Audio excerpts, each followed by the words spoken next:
The opinions expressed by the host and guests on Where Did the Road Go are their own and not necessarily those of WVBR or its management. This is Where Did the Road Go? Our aim is to explore the fringe, to be true skeptics and question openly, to investigate the paranormal, bring light to the dark corners of history, and give a voice to the shunned of science.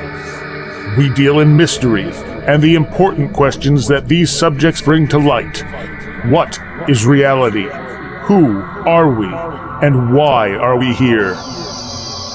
Join us on the web at wheredidtheroadgo.com for a full show archive, links to all our social media, upcoming schedule, and much, much more. Now, join your host Soraya on this week's edition of Where Did the Road Go? Yes, and welcome to this week's edition of the show, which has changed drastically from the original plans. Before I get to that, however, a couple weeks ago, I did a midweek podcast with David Politis and Ben Politis, and when I listened back to the intro, I could tell how tired I was, and I made a couple of mistakes there when I was talking about Patrick Harper's work, and I did correct it on the website, but I figured I should correct it on an actual show, for those of you who don't look at the website. But I had talked about Patrick writing a piece called Panic in the Woods, and that was actually the title of a section of an article that I discovered Patrick Harper's article in. The article Patrick wrote was called Landscape of Panic. And he knows what you're talking about either way. If a number of people had emailed him asking for that piece. And the other thing is, the quote in that interview is actually from a different article called Astray that he wrote. So yeah, there were a couple little minor corrections there I wanted to get to. And you can find that interview on wheredidtheroadgo.com. It was him and Ben talking about the Missing 411, the movie, which is funded at this moment. So that is awesome. They're still trying to gain as much as they can because the more money they have, the more they can do with it. And David will be back hopefully beginning of September to talk to us some more about Missing 411 stuff. Okay, so tonight, originally it was going to be my occasional co-host, Luke St. Clair. And instead, we have with us Joshua Cutchin and Mike Clelland. Hey, guys. Hello. Hello. So what actually happened is earlier this week, I just had this feeling Luke wasn't going to make this show. And I wrote him, and I didn't hear anything back all week. And I tried a few different ways to contact him, and he was just MIA. And so I believe it was it Thursday night, Josh, I contacted you? Yes, late Thursday night / early Friday morning, yeah. Because I figured if he doesn't show up, I don't have a guest.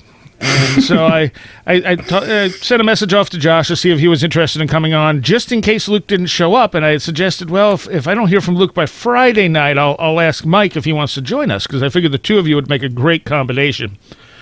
And Luke got a hold of me and was like, no, I'll be there. And then a few hours ago, he messaged me to say he got into a bad car accident, totaled his car. He's okay, but he's clearly not going to be able to drive up here tonight. So God bless him. And Mike just disappeared. So I don't think that's on my end because I still have Josh. Yep, I'm still here. So if we can't get Mike here, we'll call him, but he should probably pop back in here in a minute. You there, Mike? I'm here. Okay, we lost you there for a second.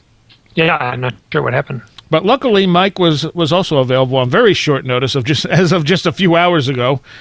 And so now I have both of you. And I did it partially out of guilt, I have to say, because I did sleep through one, I guess it would have been the July episode that I was, that Aaron Gullius and I were slated to do. So June. It was June, I think. June, okay. Yes. But you shouldn't have to do it out of guilt. Well, I do. Well, that's part of it. Well, this is your mea culpa. You're off the hook after this. I just honestly figured the two of you seem like a great match as far as information goes. You're both on I think a similar wavelength, but different aspects of that same wavelength. Yeah, it was funny. I was as I was speaking before we started here. Mike's work has been a big influence in a lot of the ways that he thinks, and on sort of the way that I've approached the subject, and a lot of the ways that he tends to look at the phenomena have sort of bled into the ways that I do. And I think that there's this school of people who are interested in this subject that are really approaching it with the true open minds and the true lack of dogma that is really represented in what Mike does. Okay. Well, thanks, and that's and I also stole. I want to be careful. Like a lot of my thinking came directly from Jacques Vallée, I think, and Whitley Strieber and a few other folks that framed the this weirdness in a way that didn't put it in a tiny pigeonhole. Yeah. Right. And that's important. I mean, a lot of people, when you say, do you believe in UFOs, they think what you're asking is, do you believe in extraterrestrials, or do you think it's all nonsense? And I don't think that's the question. I don't think that's the question we should be asking at this point. I think the question should be, do you believe there's something unknown that we don't understand going on, or do you not? And I think anyone seriously looking at the evidence can't say there's nothing going on. There's something going on, but to pin one theory or another on it at this point is just it doesn't work. Well, you can't really work to it. Go ahead. Sorry. Oh, go ahead. I was just going to say it smacks to me of sort of working backwards from a conclusion, which is something that I think you and I have talked about before in the past, Soraya. It's kind of funny. I had we had some folks over for dinner tonight, and they were great, but they were sort of new to these subjects, and they knew that I was into this, and they sort of asked me where I stood, and it's gotten to be one of those things where you have to take a deep breath, because you know that before you can even start talking to people about what your views are, you have to sort of deconstruct the popular culture views that already are sort of embedded in everything that's around us. Mike? Yeah, I have a friend of mine, and I don't think he'll mind me using his name. His name is William Konkoleski, and he's an experience and has written about his own experiences and has spoken openly about them, and but he tells stories like he goes to a party with his wife, and he's had what amounts to direct contact experiences, and people will say, so what's all this about, and his wife will interrupt and say, you got 6 hours? It's a 6-hour story. So it's very difficult to encapsulate this stuff in the sort of Reader's Digest insertion. Yeah, that's pretty much it exactly. And even then, you can't really say what it's actually about. You can just say there's something happening. Yeah, there's no real elevator pitch for this sort of thing. I'm working on this book right now, and I think what's happening is, Mike, you're at a slight delay because your internet connection. So there's a pause, and then one of us starts to talk, and Mike's already talking on his end, and then it's kind of overlapping. So if Mike starts talking, we'll let him go. So Mike, don't stop. Okay, I'll just unlike me, I'm from Michigan, so I'm very polite. So, go on. What was I going to say? Oh, so I'm working on this book project, and I actually wrote this down. It was one of those things where you get these moments of clarity with coffee, and just you make these notes. And there's one thing that I had just kind of scribbled on some note paper off to the side, and I realized, no, I have to put this in the book. And it's people will say, do you believe UFOs are real? And my response, would have been, at one point, yes, of course, I have strong opinions and I feel that they're real. But what I've come to now is I'm almost I'm not even sure what real means anymore. What is, I just feel like I've gotten so far out on a limb in a way, as far as exploring these subjects or immersing myself in these subjects, or compulsively getting lost in these subjects, is that just the word real. I just think real is the first 4 letters of reality, and I no longer look at that the same way that I once would have. So that real, I mean, what's real? Is this real? It's that I'm left baffled at that. Just that's the starting point almost. Right. Is that, the very simplest question is a quandary in its own right. So, it sort of reflects the totality of this weirdness. And I'm thinking tonight is plagued with technical problems because last week, Mike, you were almost perfect.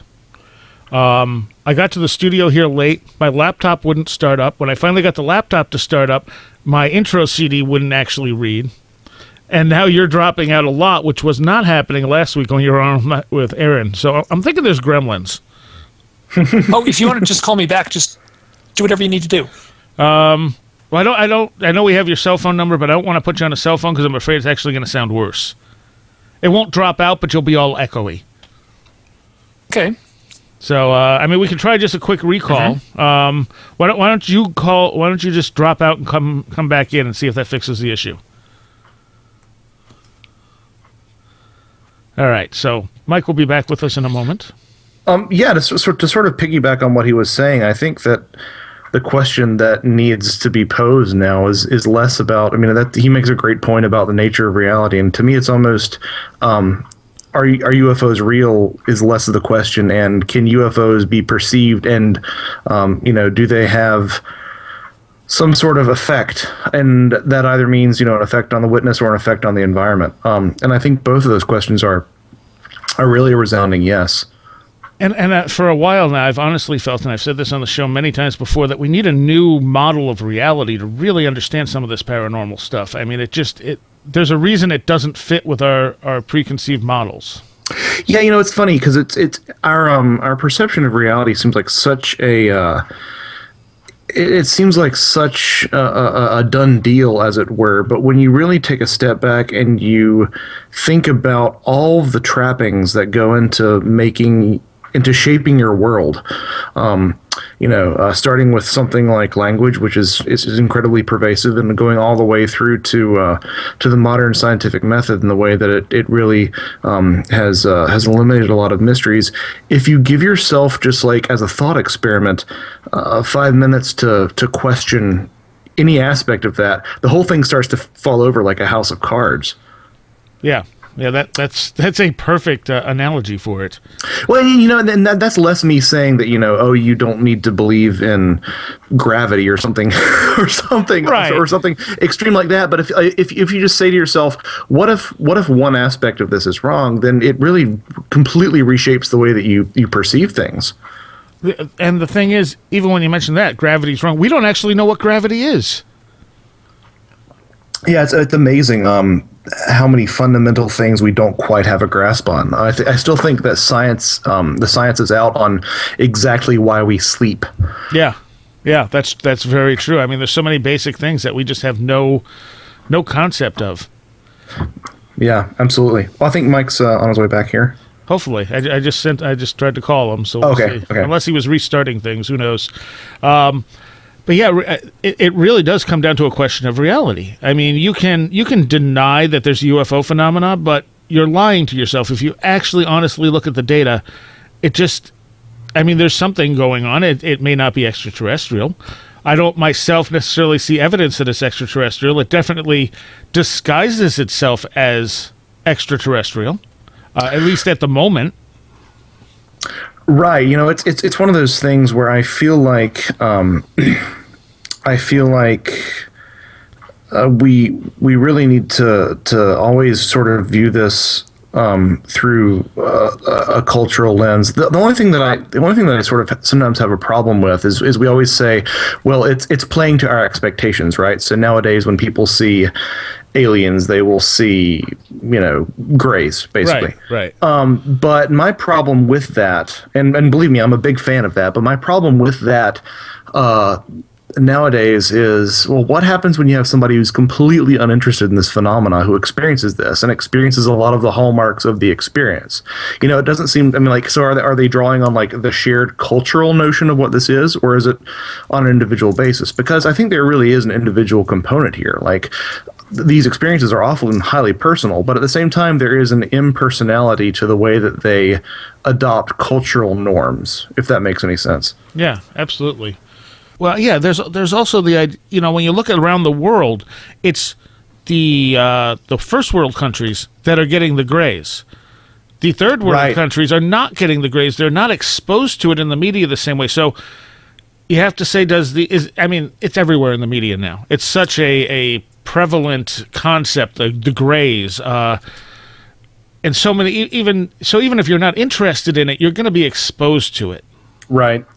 And it's interesting, Soraya. I haven't really had a chance to speak on a lot of my appearances about like sort of my own personal journey. But there was a time when I've talked with Micah Hanks about this, about how I actually was pretty terrified of the abduction scenario. Really? And like it was something that really literally would keep me up at night. And part of the way that I sort of dealt with that was saying, well, you have all these different craft coming in, and you have all these different reports. In Latin America, they say that there are hairy dwarves, and there are these talks of these human-like Nordics and these grays. I find it ridiculous that there are so many species coming to Earth. This is ridiculous. This is silly. It must mean the whole phenomena isn't true, and that's the way that I would sort of get over it. But sure. It's really interesting to me how as I fell deeper into these topics, because I've always had an interest in this sort of thing, I sort of was able to see that that if you adopt the truly complex viewpoint that I think one should have on this subject, that none of those things really diminish the reality of the fact that people are having these life-changing experiences. So it's kind of funny what I once used to sort of deny for myself personally, the entire whole of the phenomena has actually become one of the most interesting things about the phenomena for me personally. Now, have you had any of your own experiences? I've had some, nothing of this ilk. Everything that I've had has been mostly what we would call ghost phenomena. Again, I'm not entirely sure that a lot of these things aren't part of one giant ball of wax. Right. But most of what I've had has been relatively mundane ghost phenomena. I was dating a girl several years ago, and we went to Waverly Hills Sanatorium, and I had some really interesting experiences there with a door slamming in my face and some flashes of light that were inexplicable. The most startling thing that I've ever had happen to me was I was actually at Stonewall Jackson's home, and this was probably I was probably 20 years, so it was probably about 10 years ago. And at the top, so there were tours of Stonewall's home, and as you went inside, the staircase was so narrow to go up to the upper level of his house that you sort of had to the group would bottleneck, and one tour group would have to stay at the top while one group came up, and then that group would go down. So as we go up this staircase one at a time, we step into the second floor, and I look over the crowd of the other group of people, and I see a young man, probably about 13 or 14 years old, standing a little bit taller than everybody in the crowd, and he's dressed in this Confederate uniform. And the first thing that comes to my mind is that he's a cosplayer. He's this really enthusiastic young man who has a Confederate reenactment outfit, and he's really into that. And so he comes, and he's going to stand there and go to where Stonewall Jackson lived. And as it turned out, I mentioned to my mom at the time, I said, "Boy, did you see that kid? He was really into it, wasn't he?" And she said, "Who?" And I said, "You didn't see this kid that was just staring right at us in this Confederate outfit?" And none of them saw it. Nobody on our tour group saw it. And what's more, nobody at the ticket counter had issued a ticket to someone in a Confederate outfit. Nice. And of course, that 13, 14 age range was not out of the question for people to be fighting in the Civil War. And what's more, Stonewall's house during the war was actually used as a hospital. Huh. So a lot of interesting things. So that's probably the most dramatic thing that's happened to me. My favorite personal thing that has happened to me was when my parents were adding onto their house. As a child, we would always find four quarters in a stack, and we would find them like behind books. and in various parts of the construction site, like we would find them behind a book that we hadn't looked at in years, which to me sort of smacks a little bit of fairy phenomena or something. Right. And every now and then, every couple of years, I ask my parents, I'm like, did that really happen, or am I just am I just making that up? And without fail, they're like, nope, that really did happen. And it was strange. Of course, there could have been some construction worker working on the project who was deciding to mess with us. But finding things behind books on a bookshelf was really fascinating to me. So that's my favorite. It's not the most dramatic, but that's my favorite of what's happened to me. But so in other words, not anything of the really dramatic level, but enough to make me stand back and say that they're, if people say that they perceive things, let's give them the benefit of the doubt, because I've experienced some things that I can't quite put my finger on either. Mike, you back with us? I'm back with you. Okay, it sounds much clearer now. Okay. Oh, good. I think it's just I moved to this is a better internet connection. Ah, okay. And now, Josh, you said something about flashes of light. What was that about? So I'm personally a bit dubious nowadays of ghost hunting, because it's become it's sort of metastasized into this, I don't want to say goofy, because there's some groups out there who are approaching it really seriously, but in a lot of quarters, I think it's become this thing of let's all go to a haunted house and get scared and run around and right. say that we're being scientific. But this was a relatively professional, level-headed group of folks that I was with, and I was at Waverly, and if you know anything about the shape of Waverly, it's like a sort of an expanded U. So you have these really broad corners, and there was one floor where we would get just to the edge of where the corner turned, and it looked like someone had turned on a TV on the other side, and it was just like that sort of blue TV light shining from just around the corner. We'd round the corner, and there was no one there. We were the only people in the building that night. We had walkie-talkies, and we double-checked that no one was on that floor. It could have been a product of lights from the highway or something refracting. I'm not writing that out. Although I have heard since then other people mention similar things. The most striking thing that happened to me that night was we were on a particular floor, and I was sort of acting overconfident to sort of make up for some of the trepidation that I had. And I was just sort of not letting the whole scenario get to me. Because this was well before I'd actually had this sort of in-depth interest that I have now. And my girlfriend at the time, who was, I would say, sensitive, and with whom I had a really deep synchronicity, which we can talk about later. I don't want to dominate the conversation. But she ran up to me and emphasized that we needed to get off that floor. And as we reached the stairwell, this huge, heavy metal door to the stairwell, like really, really heavy, slammed open. And when I say slammed open, it's not like, the wind blew it open or whatever. It went from completely shut to completely open, and so with such force that it actually banged the wall and slammed back again. Nobody on the other side. Literally right in my face. I literally almost got hit by this door. Which is enough of an experience to really rattle you. So that was yeah. And I've sort of since then I've developed a much healthier respect for all sorts of phenomena like this. It's good to look at, but I don't think it should ever be taken lightly, whatever it is. Yeah. See, I ask about the flashing lights because a number of times when I've had experiences, I've seen what would almost come across as like someone taking a picture. Like the entire landscape will light up for a split second and then slowly decay. And I know John Keel mentions it happening to him a couple of times. I'm trying to remember if it was Keel or Strieber who said this happened to him when he was moving. Do you remember? Do you know what I'm talking about, Mike? I'm not sure. And when you say it lit up, you're talking like you could see everything. Like it was daylight for like a split second. But I compare it to a camera flash because of the way it decayed. Like everything would light up, you could see everything around you, and then it would slowly decay back to darkness because this would be in the middle of the night. And usually it surrounded other odd experiences. But I do know some people who had this experience just, like getting out of their car, and suddenly they had that experience and looked around as if someone took a picture, and there was no one around. I'm not sure as far as what Strieber may have written about, but I did have one event when I was 14 years old where the sky lit up bright orange for just 1 second. And the way I describe it is as if God flipped a light switch up and then down.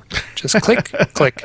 And the sky was that rich kind of self-illuminating orange that you would see in a like the burning embers of a campfire.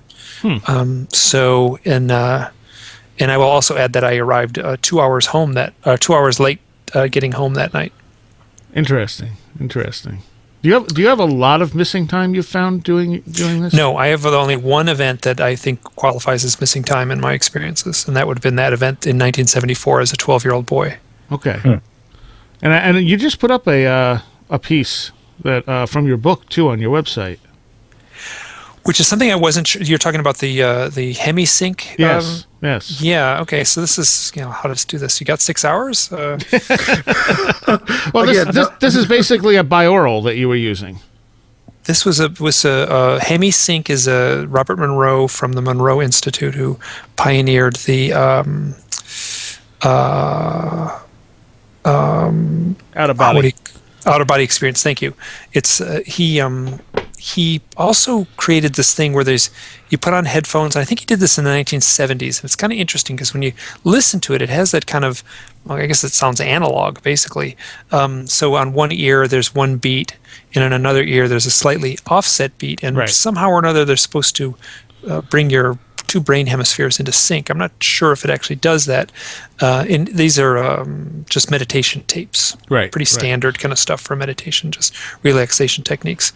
And this would have been probably over a year after I had an experience where I was sleeping on the side of the road in southern Utah doing a long drive, which is something I would normally do, just sleeping out under the stars, and saw what I refer to as a round structure. The simplest definition, it looked exactly like a landed flying saucer up on a hilltop near me.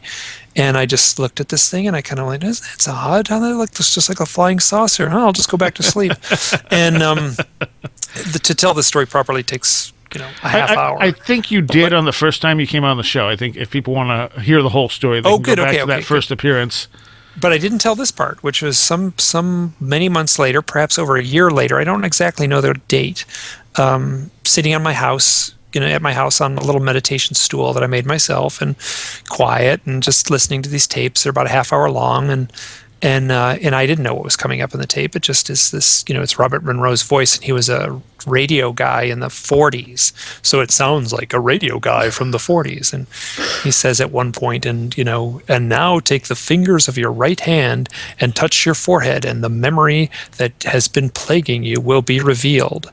And so I didn't think anything of it. I put my hand on my forehead. I had the clearest vision of, just for 1 second, of lying on the ground, of me, knowing that exact spot. I knew right where I was. It was like a flash photograph or a slide photograph that was just, on the, flashed on the screen for 1 second. And I was surrounded by 5 or 6 gray aliens. And I'm not sure if they're gray aliens, and it might have been taller. And they might have had, it seemed to be they had kind of like tight-fitting outfits on. And now that doesn't make it true, right? That doesn't make it real that's what I experienced, but that was certainly what I saw in that memory, or excuse me, in that little psychic flash. I don't know what you'd call that. Right. And I drew a picture of it. That was very helpful for me to do that. And I've found that I've done that a few times, to draw a picture of what I remember. And the weird thing is, and I know this going into it, you have like one chance to draw the picture, because as soon as you draw it, you will erase the memory, and you will focus on the image. You'll focus on the picture. Interesting. So I feel like I caught it pretty closely. I think it was probably from a little higher angle, but so it was a little more bland angle that I drew it at, and it was a little more dramatic. Camera was up on the tripod really high from what I envisioned in that 1 second psychic flash. It's interesting, Mike. When you put that hemisync piece up, I listened to it, and one of my first thoughts was, I was wondering if, in general, with the hemisync technology is not the right word, but the hemisync method, if Monroe wasn't sort of tapping into a similar means of initiating an altered state's probably too strong a word, but if there wasn't some similarity between that and a lot of the buzzing sounds that you get just prior to a lot of abduction reports, and a lot of a lot of psychedelic trips will mention similar things about there being this buzzing sound, and I wonder if there isn't some sort of aural cue that sort of can prod that sort of state of mind into action. Well, I mean, he was pretty bold as his claims, Robert Monroe, of what this hemisync technology would do. He straight up said it would, create altered states of consciousness. And I mean, on one level, I think it's fairly well documented that people can get into a deeper meditative state quicker, especially beginners, using this technique. And so, that's easy to test, because a meditative state somehow shows up on your little brain waves in a way that can be charted and recognized. But he was very clear that it would potentially open the doorway to an altered state of reality. So, and that's kind of where I'm going with my own thoughts about this stuff. I mean, this stuff just blurs all over the place, where people taking mushrooms have these UFO type contact experiences, and the act of people will talk about being on board a craft, and I've talked with these people directly and just heard their stories, and they'll all say the same thing. They'll say that, like, well, it wasn't like this reality, it was somehow different. It was as if I was transposed into some other reality. And people will also say that just a UFO flying over their house, they'll be standing in the backyard and they'll say, things got really weird when that thing passed over. Right. And the simplest thing is that the noise of the crickets disappeared, and the rustling of the leaves and the trees disappeared, and the dogs barking off in the distance disappeared. So it's not just that the craft flew silently, but that everything gained this sort of silence. So, my sense is that the UFO, I guess, like Robert Monroe's hemisync technology, has the ability to influence or create this altered state of consciousness. Yeah, it's what Jenny Randall's called the Oz factor. Exactly. Now, what you're talking about here with Monroe's stuff is, I believe it's the same as what's called binaural beats. And I think it may be, yeah. And that dates back to the early 1800s, actually. Although, caveat, I think that a lot of the stuff masquerading as binaural beats on like YouTube or something is pretty much is pretty bunky. Probably, more than likely. There was a whole thing a few years ago where one of these media outlets decided kids were calling it eye dosing. And it was supposed to be like using drugs without any actual drugs. And so there was this big media thing for, a few weeks where they were saying, oh, kids are using sounds to get high. And they were warning parents about it and all this other stuff. And of course, it doesn't work like that. But it does, I had gotten a bunch of them, and I decided to try experimenting with them while I was meditating. And in some cases, it doesn't change the meditation at all. But there were a few of them that I had very weird experiences while I was meditating with them. One of them, the one I enjoyed the most, I think, it kept giving me the impression of like this gigantic vista opening up in front of me. Like a plane coming up over a horizon and seeing, endless space around, like I've never been in a plane, but like what you might see on TV is a plane comes over like, that horizon, you just see that long open plane. Mm-hmm. Sure, the Steven Spielberg moment. Right, when the camera lifts up, yeah. And I kept getting that sensation as I was meditating, like it kept just kicking in there, and that I just kept repeating that sort of a sensation, like moving very fast, seeing that, and I was like, okay, that's interesting because that's never happened in a normal meditation before. The other one that was a little freaky that I remember was I suddenly had the impression that this cigar-smoking man was a few feet away from my face, to the point where I actually swiped at him. Like, it startled me, and I was like, whoa, and I'm like, okay, there's nothing there. And then I, went back into the meditation, and it's like he was just sitting there staring at me from a few inches away. And I was like, that's really freaky. And again, this is not something that would normally happen during meditation, so I'm thinking the binaurals were triggering something that was giving me that impression for whatever reason. Wow. I just think there's these things that experiments they did where people having brain surgery, and they would just put a little electrode in, just a tiny little electric shock into some part of their brain, and these people would have these memories just flood back. Yeah, I heard about that. And was it just was you were just somehow the little button inside your brain got pushed that said cigar smoking man, which is a really weird image in the first place. It didn't look like the cigar smoking man from the X-Files or anything. It was just this big absurd looking guy smoking a cigar, and it was just like, whoa. It's interesting, that sort of line of thought that you're going down there, Mike, with this idea of something issuing almost sort of a limbic or like an instantaneous response in a human being. Terrence McKenna used to say that he used to think that telepathy was hearing someone's voice in your head, and after some different experiences that he realizes that the true reality, the true power of telepathy would be instantaneously just knowing what someone was feeling or experiencing. And one of the things that he sort of equated this to was the visual language of the octopi, and the way that they would change shades to sort of reflect their disposition. Instantaneous visual color change. So something that I've been really looking into recently is this idea of what if this phenomena uses certain cues to help us to convey a message instantaneously, to sort of cut through all the BS of language and all the mess of can I say BS, sir? Sorry. well, like that, yes. Okay. All the pageantry of language, to cut through all that, to really get to the core of issuing a gut reaction.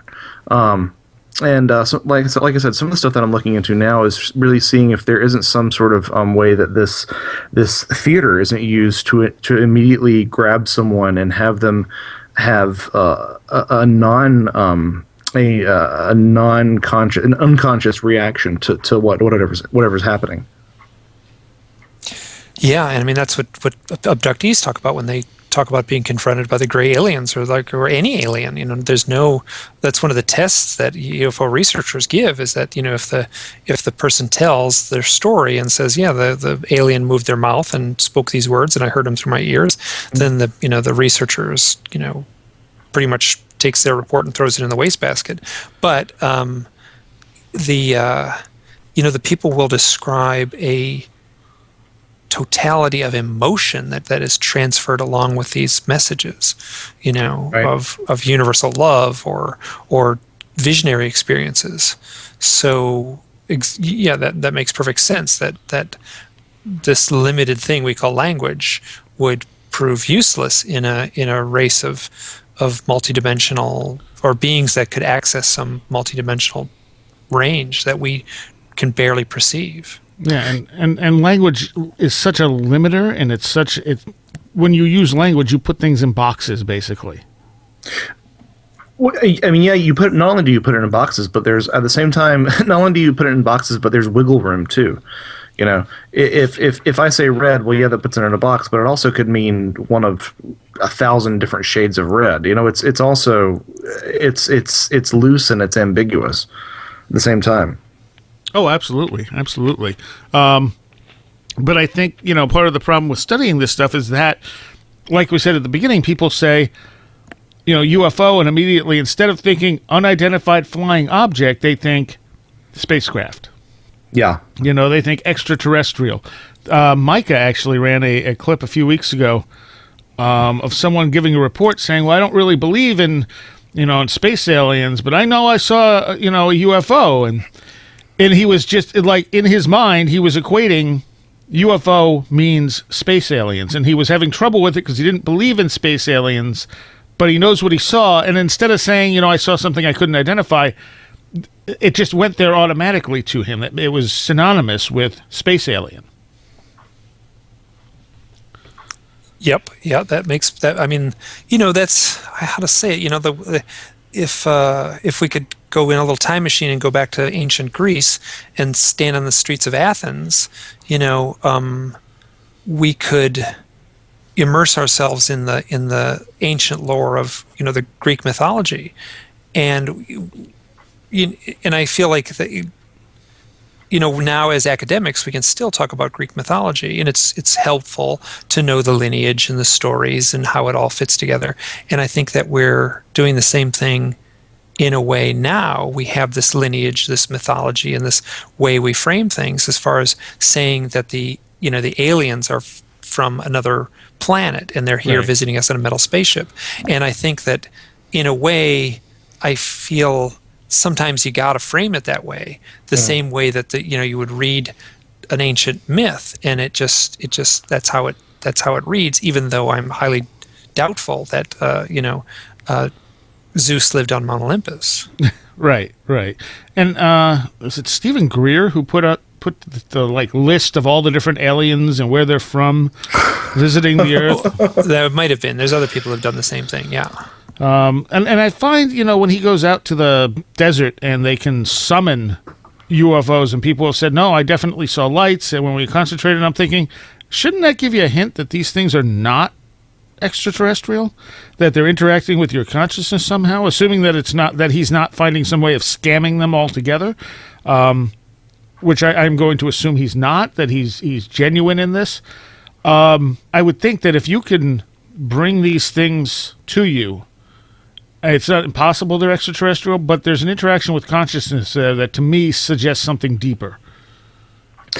I mean, yeah. I mean, to me, this is. I mean, I agree, and I would definitely be the first to say that just because they can interact with your consciousness doesn't mean that they aren't extraterrestrial. Right. Because I think that especially if the evolution of some distant star system were to continue, that would be the next natural step. Is some form of nonverbal telepathic communication. But having said that, I'm constantly fascinated by the people who will go to extreme lengths to not look at where the Venn diagrams touch in each of these subjects. The people who are completely married to nuts and bolts craft explanations for the phenomena, and who will absolutely deny the role that consciousness has to play in this, because it does, and you don't have to look. It's similar to the parallels between aliens and fairy lore. You don't have to look really hard to see that there's some sort of similarity there. And as I'm very fond of saying, I don't know if it's the same thing using the same methods or it's different things using the same methods, but there's some sort of coupling there of these different things that on face value really don't have any connection. And a lot of these stories, too, when you look at UFO accounts and fairy stories, and you did this in your book where you just start telling the story. You don't tell whether or not it's supposed to be a fairy or UFO story, and you see so many of the themes overlap. The fireball comes down from the sky, and et cetera, and it turns out, oh, wait, that was a story from the 1500s, and they thought it was fairies.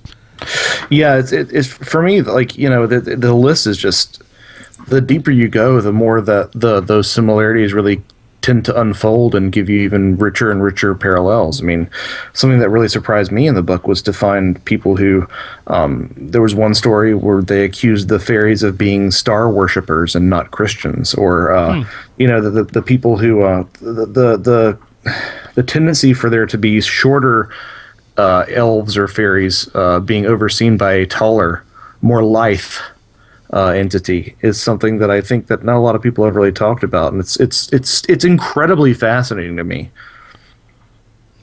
Now, Mike, have you had, along with your UFO experiences, have you experienced anything else paranormal surrounding them or after them? This is so, I would say that what I have experienced is more in the realm of the synchronicity. That's the thing that is like flooded and hit me so hard, as well as the owl sightings, which I feel were, had the same flavor as a powerful synchronicity. Mm-hmm. And how those get orchestrated, I have no idea. I mean, the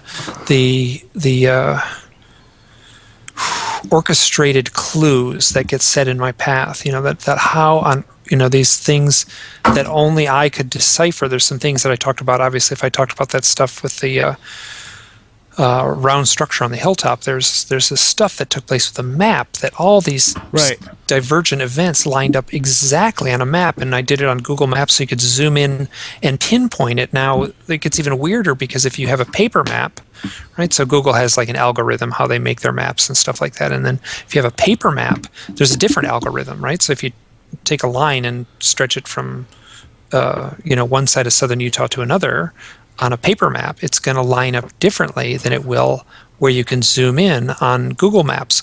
So this whole thing must have known in advance that I would be using Google Maps to decipher these clues. It just gets and having, I'll say this book project that I worked on, the number of like stories that arrived in such powerfully synchronistic ways, it feels like that I didn't actually do any research. All I did was open my email inbox, and this stuff just flooded in, and I would be like, oh, I need a story here that fits this kind of thing in the book, and here's this blank spot, and I need something there. And it's felt like within minutes there'd be a ping on my my email inbox, and the perfect story would arrive. And that happened in one form or another, not as always as dramatic as that, repeatedly. And go on.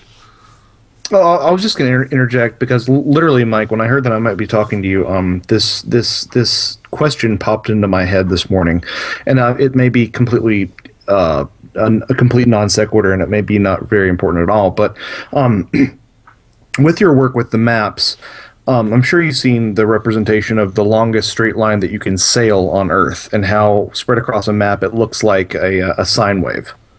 Oh no, but that makes sense. Okay, yeah. because you're taking a three-dimensional sphere and laying it out. So, part of me sort of wonders with a lot of these lines that are being drawn, and I guess this sort of extends to ley lines too. Does it say something that these lines being drawn, these linear points, are not? They're linear points on human-made maps versus what a true straight line would be. Do you see the sort of thought that I'm having here? Sure. Is there some significance to the fact that the consistency is still grounded in a human representation of the world around us? Yeah. That would. So I mean the. I think in your examples, I think that the distance is short enough that it really doesn't matter. But thinking to things like ley lines, which are over a greater distance, like you say, look at these two different points on this map. It's a straight line, but is that really globally a straight line, or is that just the way that it's being represented? And I've talked to a lot of folks who do ley line research, and they're very, they'll talk that these lines move in arcs and move in sort of more organic ways than just a straight line. So if you go out with your little dowsing rods and walk across the farmers' fields in England, and do your little, go out on the weekend and follow the ley lines, and then you track it on your GPS, you'll find you make an arc. Interesting. Okay. Well, that might very well be an answer to that, or at least an insight into that question. So. And some of the lines on the maps, some of them are over 800 miles long on some of this weird stuff that's happened to me, and these things that line up in these long lines. So by the time you get to about 800 miles, you're seeing the curvature of the Earth in there somehow or another. Right. Okay. Well, it was just a little thought that I had, and I was wondering if there was, again, how much we are tied up in this, as much as it's a discrete, separate phenomena in and of itself, is interesting to me. And anytime we talk about this type of stuff, synchronicities are so strange. I'm to play devil's advocate, you could say, well, people just notice things. It's not that there's actually any significance to it. But when you've experienced enough synchronicities, you realize it's way beyond anything you could just notice. It's stuff that just keeps popping up over and over. Oddball stuff you wouldn't necessarily even notice in the first place if it wasn't popping up where it is. Someone had said recently to me that when you first hear a new word, you're more likely to hear that word again in 24 hours than not. And to me, that's really strange, because if you've gone your whole life without hearing such and such a word, and then you hear it again right after the first time you hear it, that's, what does that say? Well, you might be hearing it on and off all the time and just not, never registering it. Right, exactly. Yeah. That's, the people who, I talked to a guy and he said, yeah, walked around New York City and, then my wife was pregnant, and all of a sudden I was walking around New York City and it seemed like every woman I looked at was pregnant.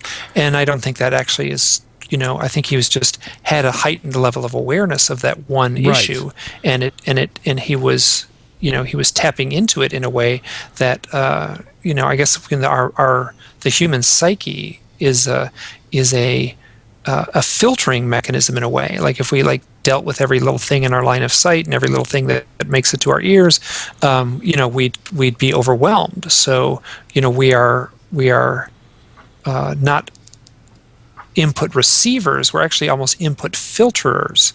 So we're trying to, so once stuff makes it through that filter, then it might happen in patterns that seem shocking. Right, and it's interesting, sort of building off that idea of us tending to think things are synchronicities sometimes more than they truly are. I've noticed this trend lately where people are like, I have the song California Dreamin' on my iPod, and as I was driving down the highway, I was on my way to California, and that song came on, and that's a synchronicity. And no, that's not really what, right. Doesn't really have the profound effect that true synchronicities have. And I feel like a lot of people, your experiences from what I've heard, Mike, really are like deep synchronicities, because a component that a lot of people don't really realize or they don't think about is the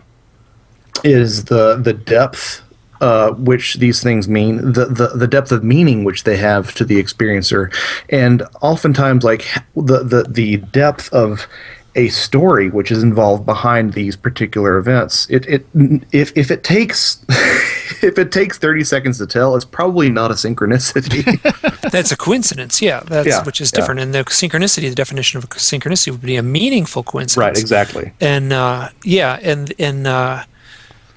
talked to one fellow, and his name is Sesh Hari, amazing guy. He's an author, and he, said that the synchronicities are profoundly personal. It's like trying to describe a dream to someone. You can't really tell someone your dream. Their eyes are gonna glaze over, and they'll never fully understand what you're trying to share. And the same is true with the synchronicity. Yeah, and often people will say they'll have a premonition, and they'll call that a synchronicity, or so synchronicity is actually Christopher Knowles is really quick to caution people that's not a synchronicity, that's something else. Well, and it's something that I've tended to notice. And of course I'm trying to be hyper aware of the idea that we're saying, well, we have synchronicities and you're not in our club, so you don't. I don't want to come off sounding like that. The most meaningful synchronicity that I've had is the girl that I was dating, who was part of that ghost hunting expedition. I was really, we were both going to graduate school for our own work. I'm a classically trained musician, as was she. She played oboe. We had been visiting Cincinnati because that was relatively close to. We were actually in Louisville, which is where Waverly Hills is. But she was from Cincinnati. She'd gotten her degree at the Cincinnati Conservatory of Music, and I was on a plane, and I was very worried about our relationship because I'm just sort of a worrying sort of guy. And her name, we'll say, it was two first names. So you've met these people who are like, my name is, John Smith. Those are two first names. And her name, for the sake of argument, was Carmen Whitney. And I was actually on the plane, and I was really worried about her. I was doing a crossword puzzle, and I was like, I had reached my breaking point with stress about this relationship because we hadn't really talked to each other for a while, and we really had some trouble connecting. And in the space of 30 seconds, I answer a crossword puzzle question that is double reed instrument. The answer is oboe. The gentleman in front of me drops his ticket which was the final destination of Cincinnati, where she had gone to school. And he turns around and he has 2 tattoos on his forearms that read Carmen and Whitney. which is one of those moments where everything really came together and just really like hit me at once. I'm like, okay, whatever happens, and I didn't marry this girl, but to me that was the way of the universe saying, whatever happens, it's gonna be okay. Just stop worrying about this and live your life. So that's the most profound thing that's ever happened to me. And you got to consider when Jung coined the term synchronicity, it came from this man's, if I remember right, it was a man sitting in his office describing this dream he had of a scarab beetle. And they were trying to figure out, well, what does this dream mean? And then they heard a clicking at the window, and they looked at the window, and there was a scarab beetle. And he opened up the window. I think the man had talked about his overwhelming fear of scarab beetles. Was that it? Okay. And then he heard this tapping at the window and golden scarabs. And so there was this odd beetle that should not have been in Switzerland. And Jung opened the window and held it, and basically said, "Here's your fear. Here, you can confront your fear right here and right now." I think he said, "Here's your golden scarab." Yeah. And yeah. And so that was. And to him, that was a meaningful coincidence, because it wasn't if it was an insect that was common there, it knocking at the window wouldn't have been so odd. It's the fact that it was something that was never found there that just happened to knock at the window at the right time.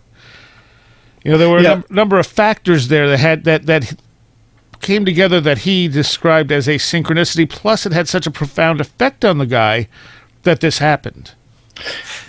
And I will also add, at the beginning of The Shining, Jack Nicholson is driving a yellow beetle, a golden scarab, and in the book it was a red beetle that Stephen King wrote it, and I have to think that was done totally on purpose.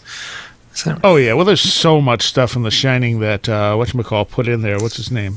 It's Kubrick, yeah. Kubrick, yeah. I mean, it's just, he liked to stick all kinds of symbolism into his films. Yeah, but that just struck me as one as like, oh, the gold. Here's your fear. You're being handed your fear. So. Were you going to say something, Josh? Oh no, I was just going to say that's really what what really underscores that as a synchronicity is that there are layers of complexity there. The fact that this insect, like you said, shouldn't have been there, and came along at that moment, and it's not like, oh, I'm afraid of grasshoppers and I'm in Georgia in August and I saw a grasshopper. There are layers of implausibility built into that scenario that really sort of make it stand out. And again, it says, is there, I think there's 2 obvious ways of looking at that. There's either something out there that can control reality that is interacting with us, or our unconscious mind is manipulating reality to help us along. So there's a fellow named Dr. Kirby Surprise, and he says that it is your unconscious intention that is changing reality. It can influence the fabric of reality. He doesn't understand how it happens, but he says that's his conclusion as far as what is actually happening. And Joshua, when you were writing your book, mm-hmm. What was your sense? I mean, were you getting synchronicities coming in, like in the process of putting the book together? Yes. The most profound thing that really happened to me, and I have to sort of take it with a little bit of a grain of salt because I was barking up this particular tree, as it were. But when I first, it was a big step for me to actually decide to write a book like this, because I feel like there's a lot of things that come with it, including a certain amount of stigma, even if you're just passively interested in this. So I was doing some preliminary research, and as it turns out, all of the books that I needed, a lot of the fairy literature that I was looking into was right smack dab beside some of the research that I had on what I considered my most successful musicological paper up until that point, which looked at, of course, trickster archetypes in Strauss's Till Eulenspiegel.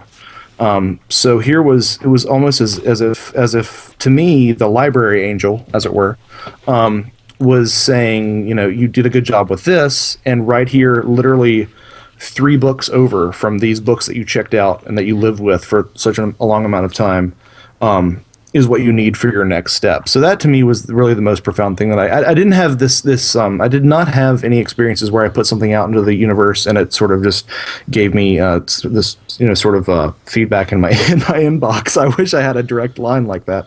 It was almost it was so weird. What happened is so I finished up the book recently and I sent it off to the editor, and that was a couple weeks ago, and I'm kind of noodling with some bits of text and working on some illustrations and stuff now. But it wasn't quite one a day. That would be an exaggeration, but it was dang close to one a day. I was getting one amazing owl story a day for the last 2 years. So I was like, talking roughly 600 amazing owl stories. And they're all kind of, some of them are, you have to follow up. But anyway, as soon as I sent it off to the editor, whoosh, silence. Really? Didn't get a one. Really? Nothing. And that was so telling to me. I was just like, because that was kind of the thing I would do. When my partner Andrea and I would get up in the morning and we'd drink coffee and I'd sit with a laptop and say, this is the one from today. And I would read this thing aloud. We'd both go, wow, that's a weird story. And that just all ended. So I will say that the one thing that's happened to me is that whenever I embark on a new avenue of investigation in terms of what I'm looking at, and I start to have second thoughts, something will fall in my lap. And sometimes that's in the form of hearing something on a podcast that gives me a great tidbit that's something to follow up on. And sometimes it's an article that I happen to stumble across in a magazine. So I will say that there is this, and that's sort of a thing that I've come to see people mention in Synchronicities, is this sort of cosmic pat on the back that you tend to get from time to time, and that's happened. I mean, that's literally as recently as yesterday, with some stuff I was listening to. See, and I feel like there's the profound synchronicities, and then there's the things like that. There are the things that tell you you're on the right path. Right. And they're not necessarily full-blown synchronicities, but they're more than coincidences, too. They're things like, should I do this? Oh, yes, every single indicator says I should do this. And then you do it, and then everything just kind of falls into place afterwards, like dominoes going down, and you're like, okay, clearly I'm supposed to be doing this. Exactly, yeah. And I mean, I think it's Alan Green, who's one of the sort of team of synchro mystics. He put out the Sync books. He refers to synchronicity as a compass on the ocean, right? So, your compass bearing. We have to make these decisions day in, day out on how we're going to lead our lives, and it seems like the universe is constantly just, giving you a compass bearing if you're aware. Yes, well, I think that's the key too. It's a matter of being aware, and I wonder, like, when I talk to people, I find so many people have had some kind of unusual experiences in their life here and there. They may not be anything major, but they can usually point to at least one and say, well, this one weird thing happened to me that I can't explain. And when you meet people who are like this, like materialistic atheist type of people, and you ask them that, they'll be like, no, nothing like that's ever happened to me. I've never had a premonition that came true. I never had a dream that came true. I never knew what someone else was thinking. I never knew when someone was calling. And it makes me wonder, like, is that why they've chosen this sort of materialistic, atheistic sort of view on the world? Because they're not in tune with whatever is giving other people those experiences. Yeah, Whitley Strieber had a story about like having something go on at the house and having a scientist there, and all these other folks at his cabin, and some anomalous thing happened where I can't remember what it was, some being, an apparition appeared in the room, and everyone saw it except for the scientist, and they were all sitting there staring at the same thing, and so yeah, I'm not sure how to, but I have seen that same exact pattern. And curiously enough, Dr. David Jacobs, who's got sort of a questionable way he frames things, he's right. One of those people that when you ask, has anything weird ever happened to you? He'll say, absolutely not. Nothing weird has ever happened to me. And I think he's filtering stuff out because I'm certain he's had the same quirky weirdness that anyone who's human would be able to, at least have a few examples of. This reminds me of a favorite quote of mine from from T.H. White's The Once and Future King, where Lancelot says, "Funny how the people who can't pray say that prayers are not answered, however much the people who can pray say that they are."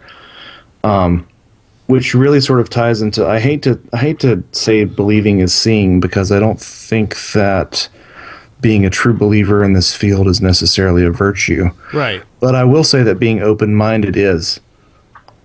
Yes. Oh, absolutely. I think you need to have that balance. To me, the closed-minded debunker is just as useless as the true believer, because they're both set. They already know this is what it is, on either side, and so they're not looking at the information that's actually there.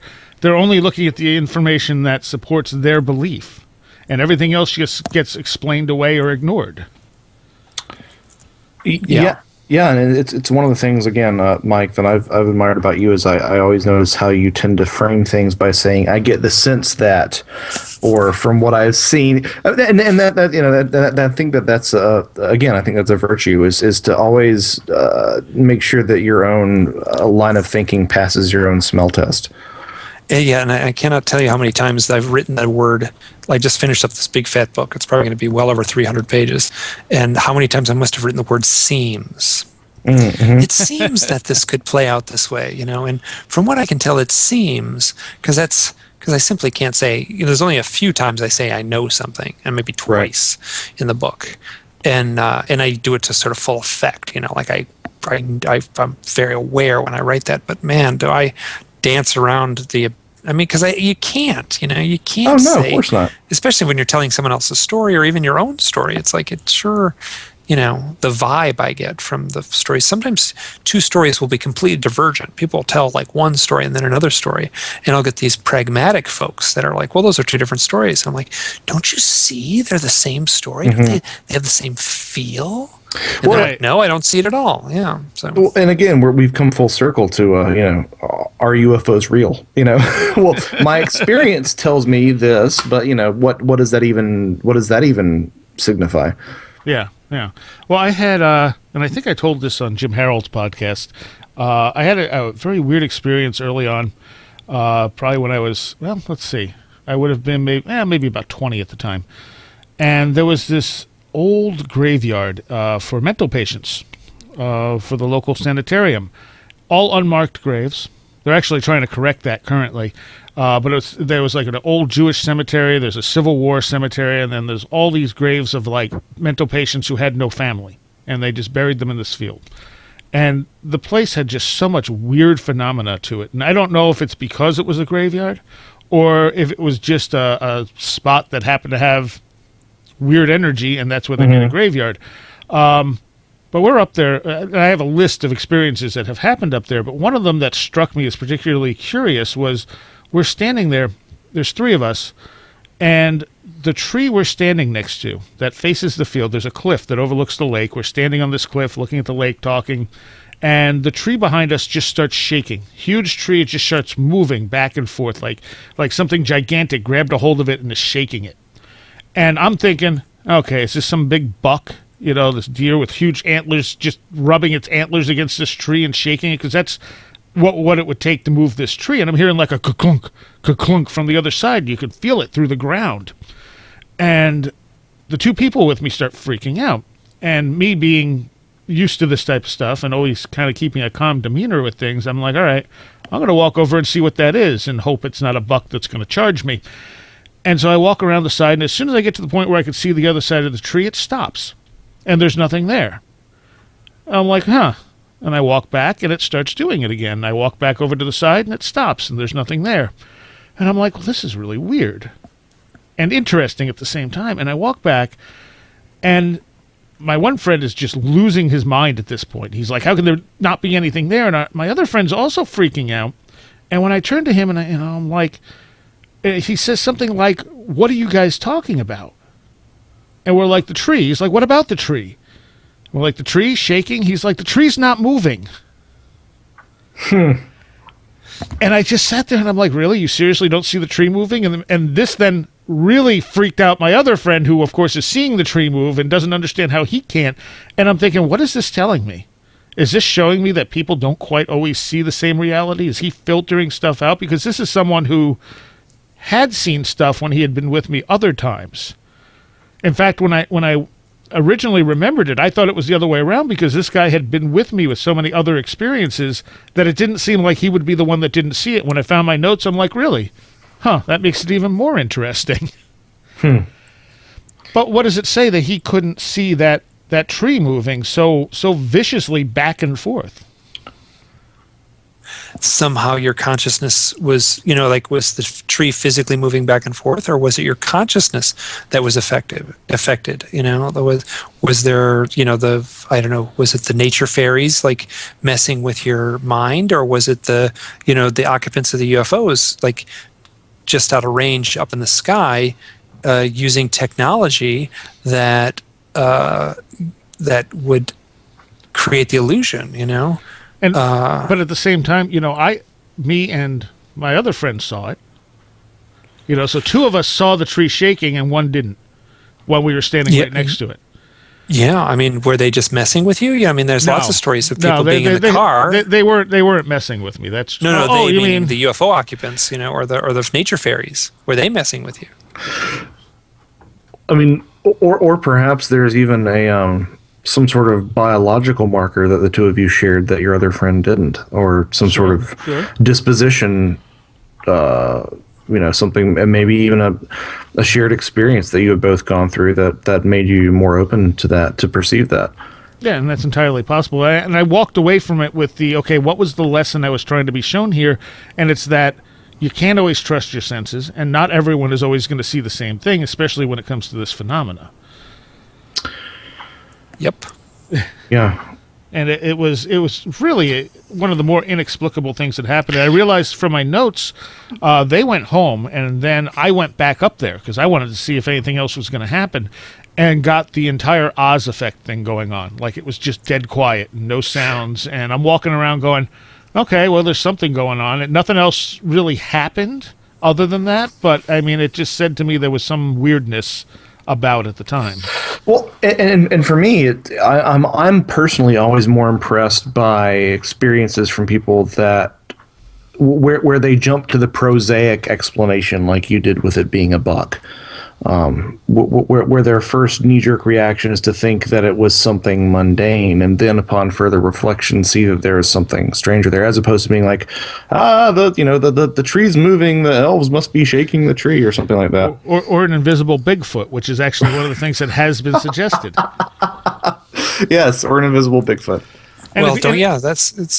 There's a Bigfoot researcher, and he has stories of sleeping in a tent and hearing the trees crashing around him and being terrified in the tent as one tree, huge giant tree, would crash and another would crash. And he got up in the morning and there was no trees fallen.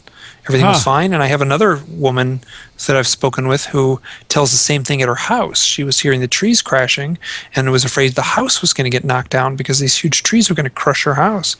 And the next morning she gets up and all the trees are standing upright. There's no fallen trees. One's a UFO experiencer and one's a Bigfoot researcher. Right. And it's entirely possible that, as Patrick Harper said, the Bigfoot is just one big hairy fairy. That rides a UFO. UFO. Yeah. It's interesting that we went in this direction, because I don't want anybody to think that me necessarily laughing was me being dismissive of that particular idea. I've been trying to reconcile a lot of the evidence for flesh and blood Bigfoot versus ethereal spirit Bigfoot, and something I feel like there's something analogous happening in your owl research, Mike. I mean, I don't think that you would ever claim that I don't think you would ever claim that every owl is somehow tied to the UFO phenomenon, but obviously there's a relationship there. And sometimes I wonder if there isn't such a thing as a flesh and blood Bigfoot, and yet occasionally whatever this thing is being utilized by the greater UFO phenomena, either as a screen memory or utilized in the same sort of messenger capacity as the owls are. Perhaps, that's as good a theory as any. This Bigfoot things certainly do have physicality to them. They leave footprints, and oftentimes there's these odd stories of like people following the footprints out into the field of snow, and they get in the middle of a great big meadow, and then poof, the footprints disappear. Yeah. And that suggests it might have a dual nature to it too, and that's what a lot of Native Americans will say, that they are flesh and blood creatures, but they're able to do things we can't. Which is, then trust what they say. I agree. Then that's exactly what is impossible in the eyes of the nuts and bolts researchers, or whatever you would call them, the more rigid thinking materialists. Bigfoot researchers. Yeah, the materialists. Yeah. I asked Rosemary Guiley if they had a pie fight at a UFO or a Bigfoot convention, Bigfoot researchers, who would win, the people who believed Bigfoot was flesh and blood, or the people who and then or the people who would thought it could be an interdimensional kind of creature. And she skirted the question. She said, well, there are more of the materialist types. And I was like, oh, so she thinks that the metaphysical types are, could have a sneaky pie fighting technique. I think that's what she was trying to tell me. So. and I've had like Lyle Blackburn on the show before, and we've talked about it. And Lyle's very much a materialist Bigfoot type of person. And when you listen to him, the research he's done definitely supports the materialistic view. It's exactly. That's the same thing with a nuts and bolts UFO researcher. And he flat out said to me, he's like, I've never interviewed someone who has told me anything paranormal about their encounter. And it's like, okay, so what, why do some people get all these paranormal experiences and these, descriptions when they do research, and other people don't? Is that also a way that the phenomena is messing with us? The thing which is a little bit like, I had to kind of near the end of my book sort of say, like, it's not all love and light, because I kind of like you review the whole book, and I'm like, God, a lot of these stories that have arrived in my email inbox, and then I make the effort to talk to folks on the phone or have long correspondence with folks, and there's the stories that emerge are so spiritual and trippy and life affirming, and I kind of like was, didn't want to. Like, I had to say that, there's some scary stories that I've heard, but that they don't really tie into the owl stories at all. There's certainly some scary UFO stories. So, like, I wasn't doing anything. Like, I guess that's not true. I would go on shows like this and talk about the owl stuff, and then people would hear me, and then they would get back to me. So obviously I was, very much putting out energy into the universe, and it was reflecting right back in ways that, you don't have to be a metaphysic, theoretician to figure out, like how that all worked. Right. But at the same time, I was like, why don't I have any creepy, scary stories? I have a few that hint at that, but it just doesn't seem to be so. Like, it's like, was that me? Was I filtering out the creepy, scary ones and just putting them in the wastebasket unconsciously? Maybe the owl archetype doesn't lead to the scary stories. Maybe that's part of it. I mean, maybe because I really feel that the people who have the unpleasant encounters are the ones who approach it with the most fear. And I've had people say that to me so many times that I'm cautious, right? So once you hear something so many times without any kind of like proof, in a way, that I'm cautious. I had one, which I'm not allowed to say, right? Because I can't swear here. But she said that those people are just out of luck. And she added another word in there. And the people who have the really scary stories are just, they got the raw deal in the sort of the broad spectrum of what type of UFO experiences are out there. And I'm more content with that than saying that people brought the negative experiences on them. Because I've talked to some very sweet, loving, caring folks that have had dark, scary experiences. Well, sure, and I don't think it's a reflection of them themselves. It's like having a bad trip. If you're in the wrong environment with the wrong stimuli at the wrong time, you can have a bad acid trip. And at the same time, if this is affecting our consciousness in a similar way that things like hallucinogens do, that tune us into another reality, that reality may be catered to how our emotions are reacting at that given time. So maybe Yeah. the owls aren't necessarily something that is responding to most people as fear. Like, so when people go into this encounter and they see an owl, it's because they're not bringing fear into it. They're bringing curiosity into it or openness into it. My own experiences, the worst experiences I had when I looked back, were also the most transformative. And so I don't look at them as, oh, that was a horrible experience. That was a demon I encountered. This was something trying to teach me, and this is what I learned from it. Yep. Yeah. Good point.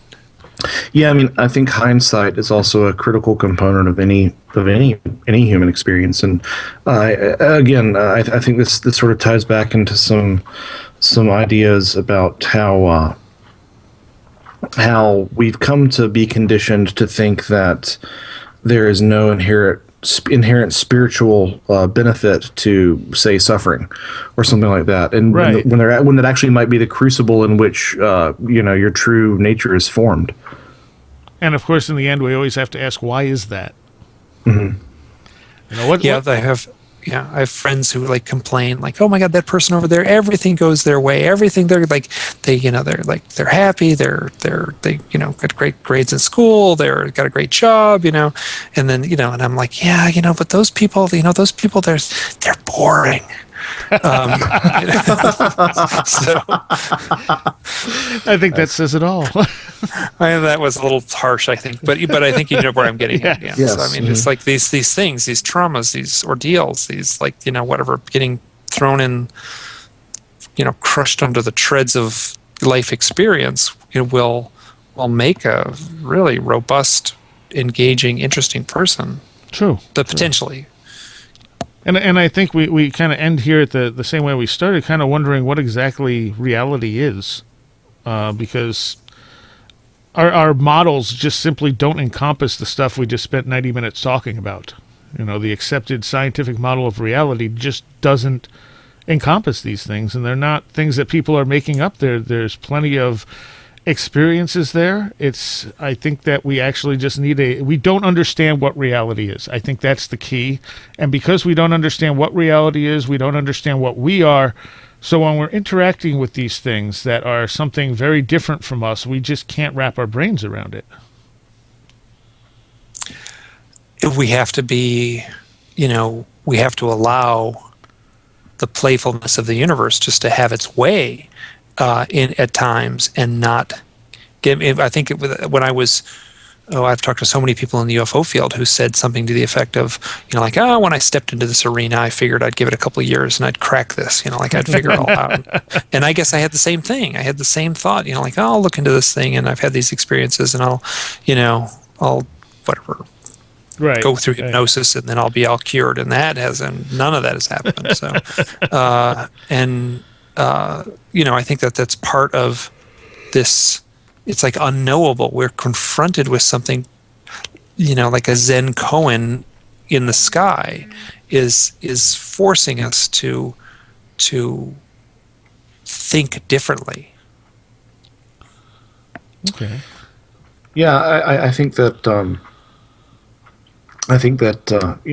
tying into some other thoughts that have been echoed both in this podcast and in the research field at large, it exists purely to break us out of ruts. That's definitely a possibility.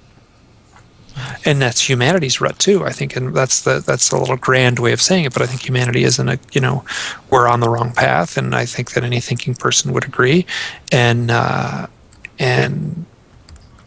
maybe that's why there's these more UFOs now, seemingly, than there might have been in earlier times, because the path we're on is more dangerous, and the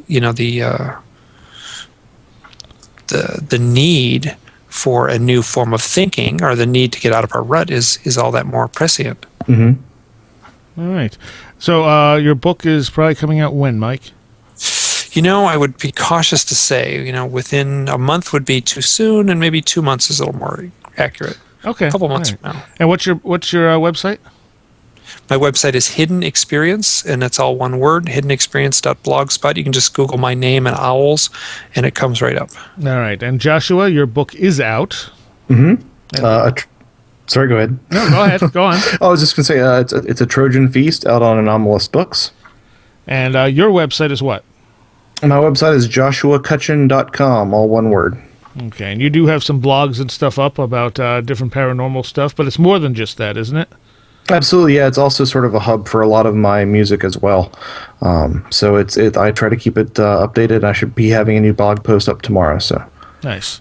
Well, I thank you guys for helping me out here at last minute, and I think this was a fascinating conversation. My pleasure. As I expected it to be with the two of you. Good, thanks.